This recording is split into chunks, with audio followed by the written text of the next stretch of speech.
ഗ്രഹങ്ങൾ ചില രാശിയിൽ നിൽക്കുമ്പോൾ കൂടുതൽ ബലം കാണിക്കാറുണ്ട്. ചില രാശിയിൽ നിൽക്കുമ്പോൾ ഏറ്റവും കൂടുതൽ ബലം കാണിക്കാറുണ്ട്. ഈ രാശികളെയാണ് ഉച്ചരാശികൾ എന്ന് പറയുന്നത്. ചില രാശികളിൽ നിൽക്കുമ്പോൾ വളരെ ബലക്കുറവായിരിക്കും. അങ്ങനെയുള്ള രാശികളെയാണ് നീചരാശികൾ എന്ന് പറയുന്നത്. ഏത് ഗ്രഹമായാലും അതിന്റെ ഉച്ചരാശിയുടെ ഏഴാമത്തെ രാശിയായിരിക്കും അതിന്റെ നീച.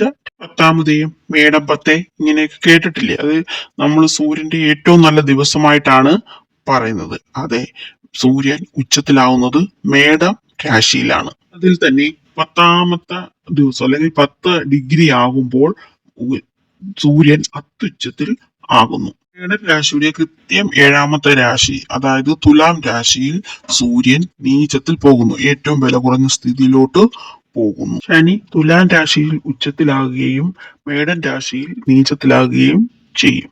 അപ്പോൾ ഇത് ഓർത്തിരിക്കാൻ വേണ്ടി ഇങ്ങനെ ഓർത്താൽ മതി. തുലാത്തിൽ 20 ഡിഗ്രിയിൽ അത്യുച്ചത്തിലാകുകയും മേടത്തിൽ 20 ഡിഗ്രിയിൽ അതിനീചത്തിലാകുകയും ചെയ്യും.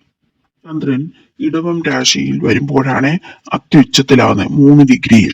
അതേപോലെ തന്നെ അതിന്റെ ഏഴാമത്തെ രാശിയായ വൃശ്ചികൻ രാശിയിൽ അതിനീചത്തിലും പോകും, 3 ഡിഗ്രിയിൽ. മകര ചൊവ്വ എന്ന് കേട്ടിട്ടില്ലേ? അങ്ങനെ കുറച്ച് ആഘോഷങ്ങളും ഉണ്ട്. എന്നാലും മകരത്തിലാണ് ചൊവ്വ അത്യുച്ചത്തിൽ പോകുന്നത്. മകരത്തിന്റെ ഏഴാം രാശിയായ കർക്കിടകൻ രാശിയിൽ അതിനീചത്തിലും പോകും, 28 ഡിഗ്രിയിൽ. കന്നിരാശി ബുധന്റെ മൂലത്രികോണ രാശിയാണ്, സ്വക്ഷേത്രമാണ്. അതുപോലെ തന്നെ ഉച്ച രാശിയാണ്. ഒരേ ഒരു ഗ്രഹത്തിനാണ് അങ്ങനെയുള്ളത്. സ്വക്ഷേത്രവും മൂലത്രികോണ ക്ഷേത്രവും അതുപോലെ ഉച്ചരാശിയും എല്ലാം ഒന്നായിട്ട് വരുന്നത് കന്നിരാശി ബുധന് മാത്രമാണ്. കന്നിരാശിയുടെ ഏഴാം രാശിയായ മീനൻ രാശിയിലാണ് ബുധൻ നീചത്തിൽ പോകുന്നത്. 15 ഡിഗ്രിയിൽ ബുധൻ അത്യുച്ചത്തിലും കന്നിരാശിയിൽ അത്യുച്ചത്തിലും മീനൻ രാശിയിൽ അതിനീചത്തിലും പോകും. മീനൻ രാശിയാണ് ശുക്രന്റെ ഉച്ചരാശി, 27 ഡിഗ്രിയിൽ അത്യുച്ചത്തിൽ പോകും. ശുക്രന്റെ നീചരാശി കന്നിരാശിയാണ്, 27 ഡിഗ്രിയിൽ അതിനീചത്തിൽ പോകും. കർക്കിടകം രാശിയാണ് ഗുരുവിന്റെ ഉച്ചരാശി, 5 ഡിഗ്രിയിലാകുമ്പോൾ അത്യുച്ചത്തിൽ ആകും. അതുപോലെ മകരൻ രാശിയാണ് വ്യാഴത്തിന്റെ നീചരാശി, 5 ഡിഗ്രി ആകുമ്പോൾ അതിനീചത്തിൽ പോകും. നീചത്തിനെ പരമോച്ചമെന്നും അതിനീചത്തിനെ പരമനീചമെന്നും പറയാറുണ്ട്.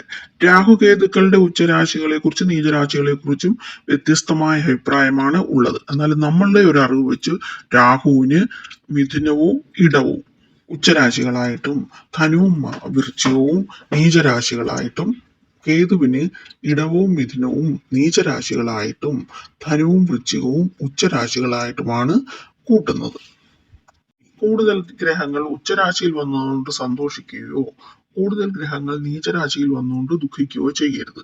നീചരാശിയിൽ വരുമ്പോൾ നീചഭംഗമുണ്ടെങ്കിൽ കൂടുതൽ ഗുണം നൽകും. അതുപോലെ ഉച്ചരാശിയിൽ വരുമ്പോൾ ഉച്ചഭംഗമുണ്ടെങ്കിൽ കുറച്ച് ഗുണമേ നൽകുകയുള്ളൂ.